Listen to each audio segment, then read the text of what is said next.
Hello, everyone. My name is Sia Knight, and I am the College Savvy Coach. I am here with this new project that I have mentioned before. I'm calling it the 2020 Project because we're looking in hindsight to a variety of different people and their college experiences. And it can be based on their background, it could be based on them working in the industry. A variety of different people are going to stop by and talk to us about what their advice is. So today I'd like to welcome Kenya Cummings, and I'm going to let her introduce herself. So I don't want to forget anything. I don't want to say anything wrong. I'm just going to sit back and relax and listen to Kenya tell us about herself. Yeah, my name is Kenya Cummings. I am a graduate of the University of Kentucky. Go Wildcats. Yes. And I'm also a graduate of Methodist Theological School in Ohio. So it's a small graduate theological school. And I went to school really passionate, hoping to become a teacher. And health had other plans for me. So I got a bachelor's in family science, a minor in African American studies, because I wanted to be able to impact the school system.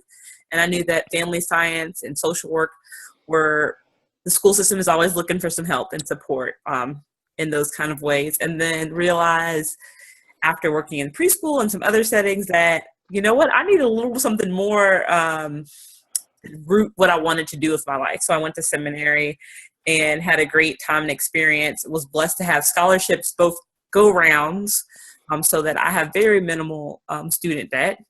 And I'm excited to talk about how me and my family set myself up for that with you. That is wonderful. Yes, those are magical words. Very little student debt. The only thing that trumps that is no student debt, right? So, so Kenya, I'm going to ask you the question. Are you ready for it now? I'm ready. You might need to lean in. I don't know. But the question is, what is your best advice for families of college-bound students? Take it away. I'm writing, I'm listening. All right, sounds good. My best advice is to remember that college is actually a team sport. I think that people go into college, and we always tell children and young people, like, you're getting ready to go to college. You're not going to have the support there. You're not going to, you have to do this by yourself. But it's actually better if you don't do it by yourself. And what I mean by that is you should do your own individual work. Plagiarism is not a game. They will kick you out of school. But what I mean is colleges and the communities where you're going to be going to college have all kinds of support systems in place. And if you know about the support systems, sometimes you can find the money for school. And that's kind of like my story for undergrad. My dad pastored in Lexington, Kentucky, where the University of Kentucky is found. And we were privileged to kind of learn a lot about the campus before I got there. And by meeting with professors, meeting with people on campus, I was able to find out about their program that helped for first generation, that helped for African American students and minorities. And by finding out that support service, I found out that there was a state scholarship for minorities going to that school.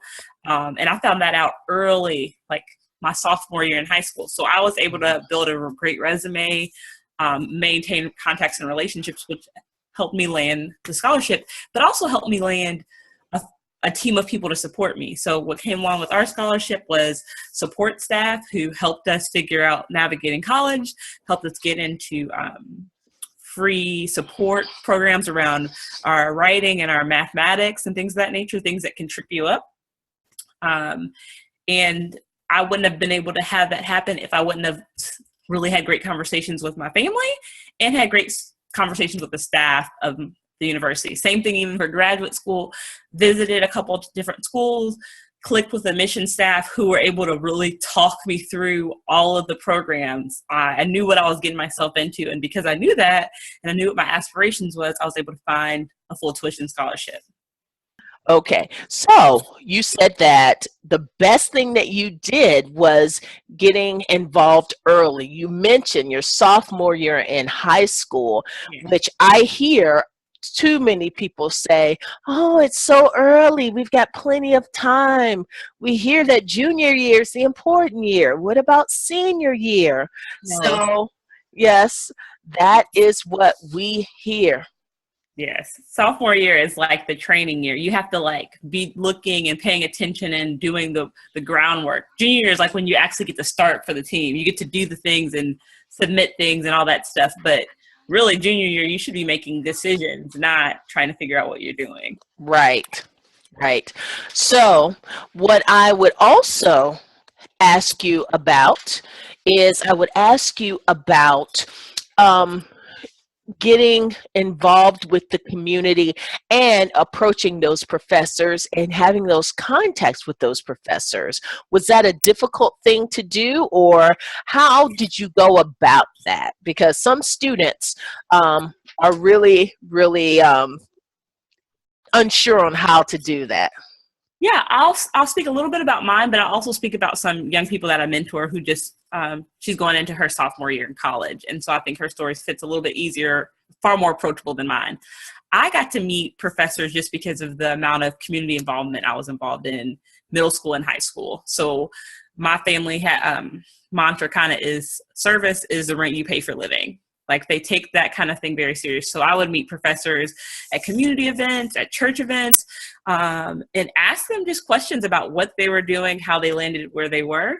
And I know that that can be a little bit hard to kind of approach. Like, okay, you might know someone's a professor or works at a university asking questions. My mentee, she just knew what she was passionate about. So she is a creative writer, and she also knows that creative writing is a hard thing to kind of monetize. And so she looked for writing programs, and universities have those. Like, universities aren't just for college people getting their degree, they're for the community. So they have a lot of programs. So she found one and was able to write and to do all that fun work there and build a relationship with her professor in the program. And that relationship was great because that professor, although they worked for the university or that particular institution, was able to say, hey, I have other creative writing colleagues in different places, and you should think about this. And if you do this program, then you might get a scholarship. And so she was able to really do some great discernment and meet professors locally and in other places because that one connect, like one, she did one application to a summer writing program, and boom, all these other things started to fall into place. So it sounds like for those of us who may have children or students who are in this, not even millennials now, that millennials are getting to be a little bit older. We're creeping into our 30s. Yes, but I guess the generation Y. But that is the generation in which you have to really kind of make them make phone calls because they're like, call? I can just text the person. It's like, no. You have to call, you have to write, and you have to be okay with even introducing yourself in person. Like one of my mentors says, if you're trying to make a new connection, you try to do the person first thing, then you try to call, then you email. And because people want to see who you are, and really once people have the opportunity to connect with you once, that's all it takes. That's all it takes. So I just encourage for us to step outside of our comfort zone, whether that be adults that are helping young people make those connections or young people that are bound for college. Do the extra step or the extra work because it pays off in the end. Absolutely. And one thing that I would say, parents, if you know that your child is the type of your person who's really not in love with networking or meeting other people, maybe role playing. That could be something that you do with your child, something around the house, because what it will do is it will get some practice behind that whole scenario of meeting someone who could definitely help to benefit them for college and also beyond, because really and truly those internships, those assistantships, those are the things that lead to long-term success. And it all starts with your child being able to coherently go up, introduce himself, herself, and start a conversation. So, and I mean your child, not me Not on no, not behalf, the on parent, not behalf the of my child, but no, it has to be the child. It has to be the student. Now, if you're really lost about how to do that, and you're like, oh, I don't know, Skippy's not really going to like that. Guess what? I work with families. I work with students. It sometimes helps to be one step removed, not mom, not dad, and so just kind of holler at me on collegesavvycoach.com if you have some questions about the type of work that I do with young people and with parents as well. So, Kenya, what is your last piece of parting advice? What do you want to leave us with? I just want to leave you with really leaning into a team approach. So getting a coach, you have one that right here that's talking and is very knowledgeable.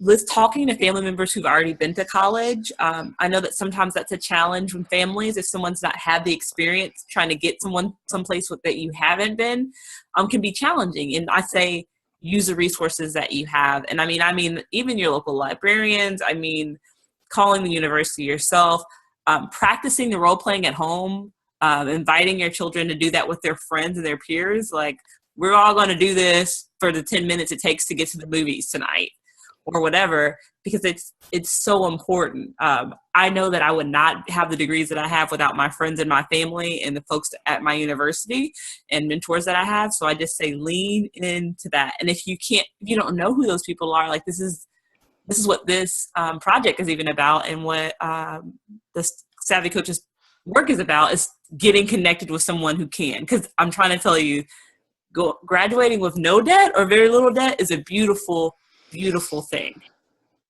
It absolutely is. In fact, I'm just going to take a moment and drink that in, because let me tell you, there's something that I hadn't really started revealing to the people in my network until recently. But listen, I'm the college savvy coach. I've made it. I've got 3 degrees. Yahoo, that's wonderful. But I still have student loan debt as a college savvy coach, and I'm old.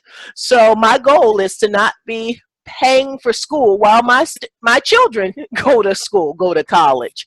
And the information has come out about how more and more student debt has been accrued from students and families, and we don't want to do that. I want to help to put a stop to that. Okay, so this has been wonderful, Kenya. So is there anything else you want us to know? Is there any place that we can find you, or Yeah. One of the things that I found out in my journey through undergrad and through graduate school is that once people become what they become, and for me, that's like people in the helping professions, so preachers, teachers, counselors, all that fun stuff, sometimes we forget how to take care of ourselves. And what I've learned in the last year of my life is just how to do that better. So what I'm working on and getting ready to roll out coaching and things around is, how do we stay well while helping others? And you can find me on Facebook, Kenya Cecilia Rose. And you can also find me at my blog at kenyaceciliarose@wordpress.com. And there you will find tips around wellness and balance and just living life. How do we be the best people that we can be? How do we integrate the passions that we have? wonderful. Yay, Kenya. I'm passionate about this interview. It was really, really great for you to agree to spend this time. And again, that is Kenya Cecilia Rose on Facebook, correct? Yes. And then Kenya Cecilia Rose at WordPress.com. Mm-hmm. Correct? Okay, wonderful. So everybody check her out. Evidently, she's got some good information and some great insight.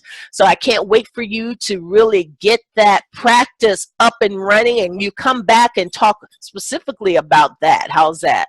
Sounds great to me.